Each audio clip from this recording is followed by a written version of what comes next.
Now at 5, a controversial health organization is getting $500,000 Cincinnati tax dollars tonight, all despite the mayor's veto. The Center for Closing the Health Gap was slated for nothing, but a council majority intervened. This all comes as the city finalized its budget, and 9 on your side's Tom McKee is live right now with the debate taking place. Tom?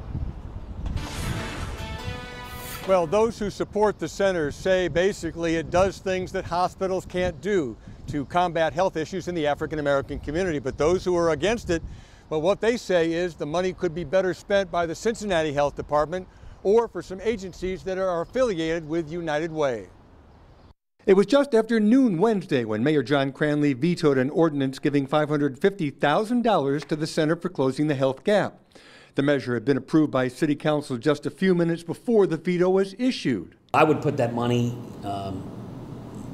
in anything other than the Center for Closing the Health Gap because the center can apply for human services. The mayor had cut all funding for the center in his budget, but council members restored it.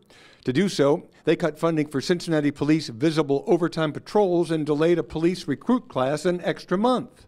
If they're a human service agency, they should compete through the human service funding. If they are in the business of health care delivery, I think the money should be given to the health department and they can ask, what is the best use of that money? The I-Team has reported extensively on the center's spending, and an independent audit recommended changes in how funds are handled. That was rejected by the Health Gap, and all of the reforms that were suggested in the contract were removed, and they were given the exact same contract from the year before. Despite that, a majority of council backed the center and the work it's doing. While every organization, including the center, can do more and get better, that this investment in our ability to close these despicable health disparities is critically important. One thing I would like the center to do, which I think they do but could do better, is work alongside the health department instead of maybe seem to be pitting them against each other. They could work together because the fact of the matter is they have the relationships that our health department just don't have.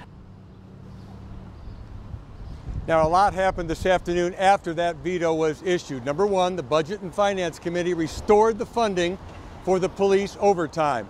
The police recruit class is still going to be delayed by 3 months. And, as expected, the majority of council overrode the mayor's veto in the final end. He had expected it, they did it. Tom McKee, 9 on your side, live at Cincinnati City Hall. Tom, thank you.